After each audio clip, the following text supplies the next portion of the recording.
সামনে জিলহজ মাস, হজের মাস, আবার কুরবানির মাস। তো কুরবানির প্রেক্ষাপট আমরা জানি, হযরত ইব্রাহিম আলাইহিস সালাম শেষ বয়সে উপনীত হওয়ার পর যখন একটি মাত্র সন্তান হয়েছে, ছেলে সন্তান হয়েছে, তখন ছেলেটি যখন মোটামুটি হাঁটতে পারে, তখনই আদেশ করা হয়েছে যে তোমার সন্তানকে কুরবানি করো। তো এই আদেশের পরে সন্তানও আল্লাহ তাআলা পিতাকে যে আদেশ দিয়েছিলেন, সন্তান সেই আদেশ পালন করার জন্য পিতাকে আরো উৎসাহ প্রদান করেছে। তো হযরত ইসমাঈল আলাইহিস সালামের মতো সন্তান সকলেই চায় যে আমার সন্তান ইসমাঈলের মতো আমার কথা মান্য করুক, আমার কথা শুনুক, আমার আনুগত্য করুক।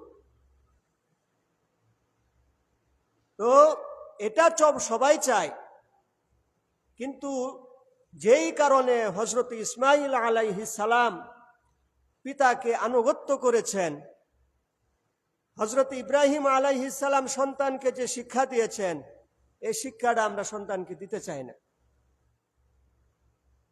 হযরত ইব্রাহিম আলাইহিস সালাম আল্লাহর কাছে সর্বপ্রথম দোয়া করেছেন, রব্বানা হাব লানা মিন আজওয়াজিনা ওয়া যুররিয়াতিনা কুররাতা আ'ইনি ওয়াজআলনা লিল মুত্তাকিনা ইমামা।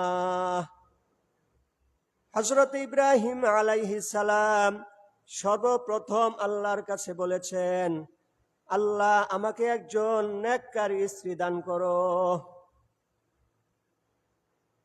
এবং নেক সন্তান দান করো, যে সন্তান এবং স্ত্রীর দ্বারা আমার চক্ষু শীতল হবে। সর্বপ্রথম হযরত ইব্রাহিম আলাইহিস সালাম আল্লাহ তাআলার কাছে একজন নেককার স্ত্রীর কথা চাইছে। রাসূল সাল্লাল্লাহু আলাইহি ওয়াসাল্লাম বলেন, আলা উখবিরুকা বিখাইরি মা ইয়াকনিজুল মারউ আল মারআতুস সালিহা। আমি কি তোমাদেরকে বলে দিব মানুষ যে জিনিস জমা রাখবে, অর্থাৎ যাকাতের আয়াত যখন নাজিল হয়, আল্লাহ তাআলা বলেন ওয়াল্লাযীনা ইয়াকনিজুনা যাহাবা ওয়াল ফিদ্দাতা, যারা স্বর্ণ রূপা জমা করে তারা আল্লাহর রাস্তায় খরচ করে না, তাদের জন্য যন্ত্রণাদায়ক শাস্তি রয়েছে। এ কথা বলার পরে হযরতে সাহাবায়ে কেরাম ওনারা মনে করেছেন যে যত স্বর্ণরূপা আছে সব মনে দান করে দিতে হবে এবং স্বর্ণরূপা জমা করলেই শাস্তি হবে। এটা তাদের কাছে অনেক বড় মনে হয়েছে, যার কারণে হযরত উমর রাদিয়াল্লাহু তাআলা আনহুর কাছে এসে বলছেন যে আমরা তো আমাদের সবারই তো কিছু না কিছু স্বর্ণ আছে, এখন স্বর্ণ জমা করলেই যদি শাস্তি হয় তাহলে তো আমাদের সকলের শাস্তি হবে। হযরত উমর রাদিয়াল্লাহু তাআলা আনহু আল্লাহ রাসূলের কাছে আসছেন। রাসূলের কাছে যখন এসেছেন, এসে বলেছেন যে যাকাত আল্লাহ তাআলা এজন্য নির্ধারণ করেছেন যে তোমাদের অবশিষ্ট মালগুলি পবিত্র হয়ে যায়, আর মিরাস আল্লাহ তাআলা এজন্য বন্টন করে গিয়েছেন যেন তোমাদের পরবর্তী যারা আছে তারা যেন এমনিই পেয়ে যায়। এরপরে রাসূল বলেছেন, আমি তোমাদেরকে বলবো কোন জিনিস মানুষে জমা রাখবে, কোন জিনিস মানুষে সঞ্চয় করবে। তখন রাসূল বলেন আল মারআতুস সালিহা, মানুষ যে জিনিস জমা করবে সেটা হলো নেককার স্ত্রী। জমা করার মধ্যে সবচাইতে উত্তম, সবচাইতে কল্যাণকর হলো একজন পুরুষের জন্য আল মারআতুস সালিহা, একজন নেককার স্ত্রী, একজন নেককার স্ত্রী জমা করা, একজন নেককার স্ত্রীর জন্য চেষ্টা করা। নেককার স্ত্রী কি? ইজা আমারাহা তাআতহু, একটা গুণ হলো যখন তাকে আদেশ করবে তখন স্ত্রী তার আদেশ পালন করবে। ওয়া ইজা নাজরা ইলাইহা সাররাতহু, যখন স্বামী তার দিকে তাকাবে তখন স্ত্রীর মুখ সব সময় খুশি থাকবে। যখন স্বামী স্ত্রীর দিকে তাকাবে তখন স্ত্রীর চেহারা সব সময় খুশি থাকবে। দ্বিতীয়ত হলো যখন আদেশ করবে তখন স্বামীর আদেশ স্ত্রী পালন করবে। ওয়া ইযা গাবা আনহা হাফিজাতহু, যখন স্বামী দূরে চলে যায় তখন স্ত্রী তার লজ্জাস্থানের হেফাজত করবে। যখন স্বামী দূরে চলে যায় তখন তার লজ্জা স্থানের হেফাজত করবে। এই হলো নেককার স্ত্রীর বিবরণ রাসূল সাল্লাল্লাহু আলাইহি সাল্লাম দিয়েছেন। তাহলে সর্বপ্রথম একজন পুরুষের জন্য করণীয় হলো একটা নেককার সন্তান পাওয়ার জন্য নেককার স্ত্রীর ব্যবস্থা করা। কারণ আমি যদি তেঁতুল গাছ লাগাই সেইখানে কোনো সময় আমের মিষ্টি পাওয়ার আশা করা যায় না। তো আমার স্ত্রী খারাপ, পর্দা ছাড়া থাকে, বেপর্দায় থাকে, তাকে আমি সম্পর্ক করে বিবাহ করেছি, অথচ আমার স্ত্রী পর্দার ভিতরে থাকে না, তার ভাবে সে স্বাধীন থাকে, সেইখান থেকে আমি একজন ভালো সন্তানের আশা কিভাবে করতে পারি? একটা কথা আছে, কুল্লু শাইইন ইয়ারজিউ ইলা আসলিহি, প্রত্যেকটা জিনিস তার মূলের দিকে ফিরে যায়। যেমন একটা গাছ আমি হয়তো কলম দিয়া সেটার ভিন্ন স্বাদ কিছু ডালপালায় লাগাইতে পারি, একটা বড়ই গাছের মধ্যে অন্য কিছু ফল ধরাইতে পারি কলমের মাধ্যমে, কিন্তু সেটা তো আর পুরা গাছ পরিবর্তন হয়ে যাবে না। তো একজন নেককার সন্তানের জন্য সর্বপ্রথম হইল একজন নেককার বিবির ব্যবস্থা করা। এখন বিবি যদি অন্যরকম থাকে, একটা সন্তান হয়তো তাবলিগ জামাতের মাধ্যমে অন্য কিছুর মাধ্যমে কিছুদিন শিখলো, কিন্তু তার মূল পরিবর্তন হওয়া এটা খুব কষ্টকর হয়ে যায়। এজন্যই কথা বলছেন কুল্লু শাইইন ইয়ারজিউ ইলা আসলিহি, প্রত্যেকটা জিনিস তার মূলের দিকে ফিরে যায়। যেমন মানুষের আত্মা, রূহ আল্লাহ তাআলা থেকে এসেছেন, আবার এক সময় এই দেহ ছেড়ে সেটা আল্লাহর দিকে চলে যাবে। একজন মানুষের উপাদান যার মাধ্যমে হয়েছে, যে মার মাধ্যমে হয়েছে, তার উপাদানটা সেদিকেই যাবে। তারপরে রাসূল সাল্লাল্লাহু আলাইহি ওয়াসাল্লাম বলেন, ইন্নাকুম তুদআউনা ইয়াউমাল কিয়ামাতি বিআসমাইকুম ওয়া আবাইকুম। তারপরে সন্তানের জন্য করণীয় হলো একটা সুন্দর নাম রাখা। সন্তানের উপর হক হলো, পিতামাতার করণীয় হলো সন্তানের উপরে জন্মগ্রহণ করার পর একটা সুন্দর নাম রাখা। ফাহাসিনু আসমাআকুম, রাসূল বলেন কিয়ামতের দিন তোমাদেরকে তোমাদের নাম নিয়ে এমন তোমাদের পিতার নাম দিয়ে ডাকা হবে। সুতরাং তোমাদের নামকে তোমরা সুন্দর করো, ইসলাম অনুযায়ী তোমাদের নাম রাখো। কিয়ামতের দিন মানুষকে বলবে যে অমুকের পিতা অমুকের পিতা আসো, আব্দুল করিম তার পিতা হলো আব্দুল জলিল, তুমি আসো হিসাব দিতে, তুমি তোমার জবাবদিহিতা করতে আসো। তো ব্যক্তির নাম এবং ব্যক্তির পিতার নাম নিয়ে আল্লাহ তাআলা কাল কিয়ামতের দিন ডাকবেন। এজন্য করণীয় হলো একটা সন্তান হওয়ার পরে 7 দিনের সময় আকিকা করা এবং আকিকা করার পর একটা সুন্দর নাম রাখা। তো যখন বড় হয় আমরা সন্তানের জন্য এত চেষ্টা করি, শুধু বলি যে হুজুর ভালো একটা ওয়াজ করেন, সন্তান যেন মানে পিতামাতাকে। সন্তানকে এত কিছু দিলাম, এত জায়গা সম্পত্তি দিলাম, তারপরেও তো সন্তান কথা শুনে না। সন্তান তার বিবির সাথে থাকে, তার বিবির কথা শুনে, আমাদের কথা শুনে না। সারা জীবন শরীরের ঘাম ফাললাম, রক্ত পানি করলাম, তারপরেও তো সন্তান কথা শুনে না। সব দিলাম থেকে, টাকা পয়সা সম্পত্তি সব কিছু করলাম, ভালো জায়গায় বিবাহ করাইলাম, তারপরেও তো সন্তান কথা শুনে না। তো হাদিস অনুযায়ী আপনি মনে করতেছেন যে সন্তানকে সব দিছেন। রাসূলের ভাষ্য অনুযায়ী রাসূল সাল্লাল্লাহু আলাইহি ওয়াসাল্লাম বলেছেন, মা নাহালা ওয়ালিদুন ওয়ালাদাহু মিন নাহলিন আফদালা মিন আদাবিন হাসানিন। রাসূল বলেন, সন্তান পিতামাতা সন্তানকে যা কিছু দান করে তার মধ্যে শ্রেষ্ঠ দান হলো সন্তানকে আদব শিক্ষা দেওয়া। সন্তানকে উত্তম আদব, আখলাক এগুলি শিক্ষা দেওয়া হলো একজন পিতার জন্য শ্রেষ্ঠ দান। আমি আপনি মনে করি যে সন্তানের জন্য সম্পত্তি দেওয়া, এগুলি রেখে যাওয়া, এটা হলো শ্রেষ্ঠ দান। রাসূল সাল্লাল্লাহু আলাইহি সাল্লাম বলেন, সন্তানের জন্য শ্রেষ্ঠ দান হলো তাকে উত্তম আদব আখলাক শিক্ষা দেওয়া। ছোটবেলা থেকে সন্তানের জন্য সুন্দর নাম রেখে তার তরবিয়ত, আদব, আখলাক এগুলি গঠন করার জন্য চেষ্টা করা। তারপরে যখন বড় হইতে থাকে, নবীজি বলেন, মুরু আওলাদাকুম বিসসালাতি ওয়া হুম আবনাউ সাবঈন ওয়াজরিবুহুম আলাইহা ওয়া হুম আবনাউ আশরিন ফাররিকু বাইনাহুম ফিল মাদাজি'i। রাসূল সাল্লাল্লাহু আলাইহি ওয়াসাল্লাম বলেন, সন্তানের বয়স যখন 7 হয় তখন তাকে নামাজ শিক্ষা দাও। আচ্ছা বলেন তো, আমাদের এইখানে যারা আছে 7 বছর বয়সে কে সন্তানকে জাগায় দেয় যে বাবা তুমি নামাজ পড়ো? এরকম কয়জন আছে? ওয়াজরিবুহুম আলাইহা ওয়া হুম আবনাউ আশরিন। সন্তানের বয়স যখন 10 হয় তখন নামাজের জন্য তাকে শাস্তি দাও। 10 বছর যখন সন্তানের বয়স হয় তখন তাকে নামাজের জন্য শাস্তি দাও। ফাররিকু বাইনাহুম ফিল মাদাজি'i। এবং 10 বছর বয়স হইলে সন্তানের বিছানা আলাদা করে দাও। যখন সন্তানের বয়স 10 বছর হয়, হাদিসের মধ্যে আসছে যে তখন তার বিছানা আলাদা করে দেয়।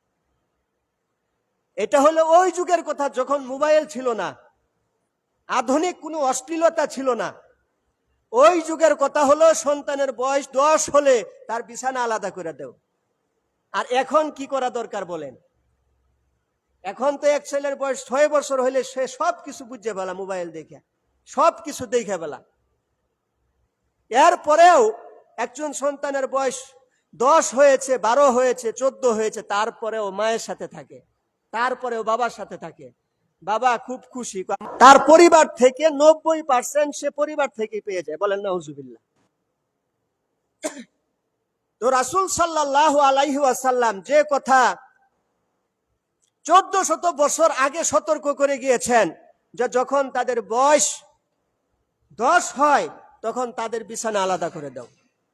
মা বাবা যখন তাদের হাজত প্রয়োজন পুরা করবে তখন তাদের জন্য আলাদা একটা সময় থাকবে, আলাদা একটা পরিবেশ থাকবে। রাসূল সাল্লাল্লাহু আলাইহি সাল্লামের যে বাণীগুলি, এই বাণীগুলি যদি আমরা পালন করতাম তাহলে আমাদের সন্তানও নেককার হয়ে যেত।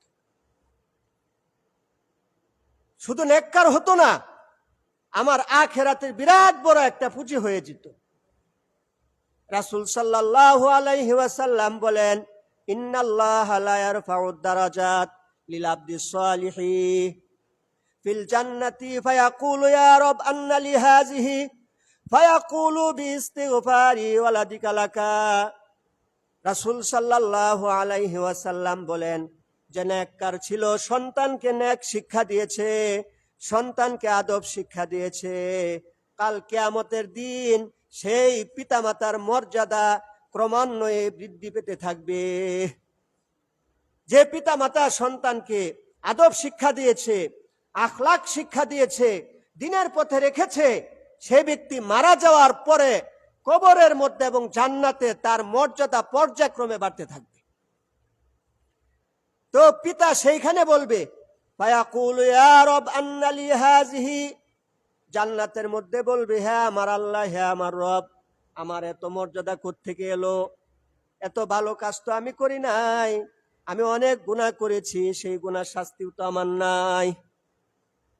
আল্লাহর কাছে জিজ্ঞেস করবে, আল্লাহর কাছে জানতে চাইবে যে হে আল্লাহ, আমি তো এত ভালো কাজও করি নাই এবং অনেক গুনাহ করেছি, এগুলি শাস্তিও তো আমি দেখতেছি না, পাচ্ছি না, তো আমার এত মর্যাদা কোত্থেকে আসছে?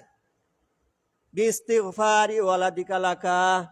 রাসূল সাল্লাল্লাহু আলাইহি ওয়াসাল্লাম বলেন, তোমার সন্তান তোমার জন্য দোয়া করেছিল, সেই দোয়ার বরকতে আল্লাহ তাআলা তোমার মর্যাদা বৃদ্ধি করে দিয়েছেন। তোমার সন্তান তোমার জন্য যে দোয়া করেছিল, এই দোয়ার কারণে তোমার যে গুনাহ ছিল আল্লাহ তাআলা সেটা মাফ করে দিয়েছেন। এবং তার দোয়া যখন তোমার মাগফিরাতের জন্য করেছে, জান্নাতের উচ্চ মর্যাদার জন্য করেছে, আল্লাহ তাআলা সেই দোয়া কবুল করে আল্লাহ তাআলা তোমাকে এত উচ্চ মর্যাদা দান করছে। এজন্য মুহতারাম হাজিরিন, আমরা সব সময় চেষ্টা করব এই কুরবানির থেকে বড় একটা শিক্ষা এটাও যে সন্তানকে কিভাবে লালন পালন করতে হবে। যেমন ইসমাইল আলাইহিস সালামের কিভাবে লালন পালন করছেন, শেষ বয়সে সন্তান হওয়ার পরেও কি শিক্ষা দিয়েছেন। আসলেও আমরা যারা আছি, মালিক ইবনে দিনার রহমতুল্লাহি আলাইহি তার ঘটনার মধ্যে আছে যে আমরা যদি আমাদের চিন্তা করি, মাররাল মুহাল্লাব আলা মালিক ইবনে দিনার, মুহাল্লাব একজন ব্যক্তি, সে মালিক ইবনে দিনারের পাশ দিয়ে যাচ্ছেন, খুব অহংকার করে হেঁটে হেঁটে যাচ্ছে, যুবক মানুষ। মালিক ইবনে দিনার বললেন, আমা আলিমতা আন্নাহা মাশিয়াতুন ইয়াকরাহুহা আল্লাহ, হে মুহাল্লাব, তুমি কি জানো না, তুমি যেভাবে হাঁটতেছো এই বয়সে, তোমার যৌবন বয়স, যে অহংকার করে হাঁটতেছো, আল্লাহ তাআলা তোমার এই হাঁটাকে অপছন্দ করেন। তুমি কি এটা জানো না? ইল্লা বাইনা সফাইন, তবে তুমি যুদ্ধের ময়দানে এরকম স্মার্ট হয়ে চলতে পারো। মানে যত ভাব, যত ক্ষমতা, যত শক্তি, রাসূল সাল্লাল্লাহু আলাইহি সাল্লাম বলছেন যে পারলে যুদ্ধের মাঠে দেখাও। যখন কাফেরদের সাথে যুদ্ধ হয় তখন তোমার কতটুকু শক্তি আছে, পাওয়ার আছে, ভোল্টেজ আছে, এটা তুমি যুদ্ধের ময়দানে দেখাও, এই আল্লাহর জমিনে তুমি দেখাও না। তো সে যুবক মানুষ, সে বলে, আমা তারিফুনি, তুমি আমাকে এইভাবে শাসাচ্ছ, এইভাবে কথা বলছো, আমি কে, তুমি আমাকে চিনো? তো মালিক ইবনে দিনার ছিলেন অনেক বুজুর্গ মানুষ, আল্লাহওয়ালা মানুষ, তার হিকমত ছিল। তিনি বলেন, আউয়ালুকা নুতফাতুন মাজিরা ওয়া আখিরুকা জিফাতুন কাজিরা ওয়া আনতা ফীমা বাইনাহুমা তাহমিলু আজিরা। মালিক ইবনে দিনার বলেন, তোমাকে আমি চিনব না কি বলো? তোমার সৃষ্টি শুরু ছিল একটা অপবিত্র দুর্গন্ধময় একটা পানি, তোমার সৃষ্টি শুরু নাপাক অপবিত্র একটা পানি। ওয়া আখিরুকা জিফাতুন কাজিরা, আর তোমার শেষ হইল দুর্গন্ধ লাশের দ্বারা, দুর্গন্ধ দেহের দ্বারা। তোমার শুরু হইল নাপাক পানি, অপবিত্র পানি, আর তোমার শেষ হইল দুর্গন্ধময় লাশের দ্বারা। ওয়া আনতা ফীমা বাইনাহুমা তাহমিলুল আজিরা, আর এই দুইটা সময়ের মাঝে যে তুমি বেঁচে ছিলে, নাপাকি বহন করাই ছিল তোমার কাজ। মানে প্রথম যখন জন্ম হয়েছে তোমার একটা নাপাক অপবিত্র ফুটা থেকে হয়েছিল, তোমার শেষ হয়েছে দুর্গন্ধ লাশের দ্বারা, আর এই মধ্যবর্তী সময়ে তুমি পেশাব পায়খানা বহন করছো। যুবক যখন বলছে আমাকে চিনেন কে, মালিক ইবনে দিনার যখন এই উত্তর দিয়েছেন যে তোমাকে আমি চিনব না, তোমার একটা নাপাক ফুটার দ্বারা শুরু হয়েছে, দুর্গন্ধ ফুটার দ্বারা, তোমার শেষ হয়েছে পচন ধরা শরীরের দ্বারা, আর এই মধ্যবর্তী সময়টা তুমি পেশাব পায়খানা বহন করছো, এটাই তো তুমি। তো মুহাল্লাব যখন এই কথা তার দিলের মধ্যে লাগছে, তখন তিনি মালিক ইবনে দিনারকে বলতেছেন যে মালিক ইবনে দিনার, আমি এতদিন আমার নিজেকে চিনতে পারছি না, আমি মনে করছি আমার বাবা তো এমপি, আমার বাবা চেয়ারম্যান, আমার বাবা মন্ত্রী, আমি হইলাম সমাজের জমিদার, আমি নিজের পরিচয় সেটা মনে করছিলাম। আজকে তুমি আমার পরিচয় দিয়ে দিলা যে আমার শুরু হইল নাপাক পানি, আমার শেষ হইল দুর্গন্ধময় একটা লাশ, আর মধ্যখান সময়ের মধ্যে আমি পেশাব পায়খানা বহন করছি। আজকে আমার আত্মপরিচয়, আমার নিজের বাস্তব পরিচয় তুমি দিয়া দিলা। আজকে থেকে আমি আল্লাহর কাছে তওবা করলাম যে আমার জীবনে আর কখনো আমি অহংকার করব না। এটাই হলো বাস্তব। আমাদের জীবনের সূচনা এটার মাধ্যমে হয়েছে, শেষও এটার মাধ্যমে হয়েছে। তো যে কথা বলতেছিলাম যে কুরবানির কথা, আমরা অনেক মানুষ আমাদের কুরবানি ওয়াজিব, কিন্তু আমরা কুরবানি দেই না। আপনারা খেয়াল করবেন যাকাত আর কুরবানির মধ্যে পার্থক্যটা। কুরবানির মধ্যে নিয়ম হইল, কারো যদি যেই পরিমাণ জায়গার ফসল দ্বারা তার খোরাকি চলে, এর থেকে বেশি পরিমাণ যদি জায়গা থাকে, সেই জায়গা বিক্রি করলে যদি কুরবানির নেশাব পরিমাণ টাকা হয়, তাহলে এর উপরে কুরবানি ওয়াজিব। তাই একজনের যদি 16 কাঠা জায়গা থাকে, তার খোরাকি কত কাঠা লাগে? কয় কাঠা লাগে? সর্বোচ্চ 4 কাঠার, 6 কাঠার, এর বেশি তো আর লাগে না। বাকিগুলি উনি রেখে দেন কি জন্য? যে সারা বছর এটা বেচে বেচে তরকারি খাবে, এটা বিক্রি করে সে চলবে। এটা খেয়াল করে রাখেন যে তার সেই সম্পত্তি বিক্রি করলে যে টাকা হতো, সম্পত্তি বিক্রি করে যদি যাকাত কুরবানি নেশাব পরিমাণ টাকা হয় তাহলে তার উপরে কুরবানি আসবে। মানে এখন কুরবানির নেশাব হইল সর্বোচ্চ 70 থেকে 80,000 টাকা সর্বোচ্চ। তাহলে একজনের যদি 10 কাঠা জমিন থাকে, পরিবার থাকে মাত্র 2-4-5 জন, সে তার খুরাকি মনে করেন 40 মণ লাগে, তাহলে তার 2 কাঠা জমিন বাড়তি রইল। তো এই 2 কাঠা কি বিক্রি করলে 70-80,000 টাকা হবে না? 1 লক্ষ টাকা হবে না? 1 লক্ষ টাকা হবে। আমি কি মনে করি যে কুরবানির নেশাব মনে হইল নগদ ক্যাশ, আসলেও কিন্তু নগদ ক্যাশ না। আপনার দোকানে মাল রয়েছে, এই মাল যদি নেশাব পরিমাণ থাকে এই মালের উপরে কুরবানি আসবে। আপনি গরু ব্যবসা করেন, এই গরু যেগুলি বিক্রি করছেন এইগুলিও যদি নেশাব পরিমাণের বেশি টাকা থাকে তার উপরে কুরবানি আসবে, ওয়াজিব হবে। আপনার স্ত্রী আছে, আপনার স্ত্রী আজকে সমাজের মধ্যে দেখা যায় যে পরিবারের মধ্যে শুধু একজন কুরবানি করে, তারা মনে করে যে পুরা পরিবার থেকে একজন কুরবানি করলে হয়ে যাবে। আসলে বিষয়টা এমন না। আপনার স্ত্রী যদি একটা স্বর্ণের হার থাকে, এইখানে মনে করেন আছে 50,000 টাকা, আর একটা কানের দুল আছে এখানে আছে 20,000 টাকা, আবার নগদ আছে 10,000 টাকা, অথবা একটা গরু আছে, অথবা 1 কাঠা জমিন আছে যেটা উনার প্রয়োজন হয় না, উনাকে তো চালাচ্ছেন উনার স্বামী, তাহলে একজন স্ত্রীর উপরেও কুরবানি ওয়াজিব। তো আমাদের সমাজে দেখা যায় যে শুধু পুরুষে কুরবানি দেয়, মেয়েদের কোনো কুরবানি দেয় না। তারা মনে করে যে মেয়েদের তো কুরবানি নাই, কারণ মেয়েদের তো আর অতিরিক্ত জায়গা জমিন নাই। না, বিষয়টা এমন না। আপনার স্ত্রীর, আপনার পরিবারের এই যে অলংকার রয়েছে, গহনা রয়েছে, বা কিছু জমি আছে যেটা ওনার প্রয়োজনে লাগে না, এগুলিও কুরবানির নেশাবের অন্তর্ভুক্ত। এগুলি দিয়েও কুরবানি তার উপরে ওয়াজিব হয়ে যাবে, এবং জায়গা সম্পত্তি যে আছে এগুলির দ্বারাও হবে। দ্বিতীয়ত আরেকটা কথা হলো, আমরা মনে করি যে কুরবানির চাঁদ উঠলে তারপরে কুরবানির পশু কিনতে হবে। এইটাও বিষয়টা এমন না। আমি এখনো কিনতে পারি, কুরবানির নিয়ত করে কিনতে পারি, কুরবানির নিয়ত ছাড়াও কিনতে পারি। আমি যদি কুরবানির নিয়ত করে কিনি তাহলে এর দ্বারা উপকার লাভ করা যাবে না। উপকার মানে একটা গাভী দুধ দেয়, মনে করেন শেষ সময়ে দুধ দিচ্ছে, এই যে দুধ এটা আপনি খেতে পারবেন না, বা আপনি যদি খান তারপরেও এই পরিমাণ টাকা সেটা সদকা করে দিতে হবে। আপনি একটা ষাঁড় কুরবানি দিবেন, এটা এনে এটার উপরে বোঝা বহন করা বা এটার দ্বারা কোনো পরিশ্রম করানো যাবে না। তো যে কুরবানির যে নেশাব, এ বিষয়ে আমরা অনেক অবহেলা করি। দেখা যায় যে পুরা পরিবারের মধ্যে মাত্র একজন কুরবানি দেয়।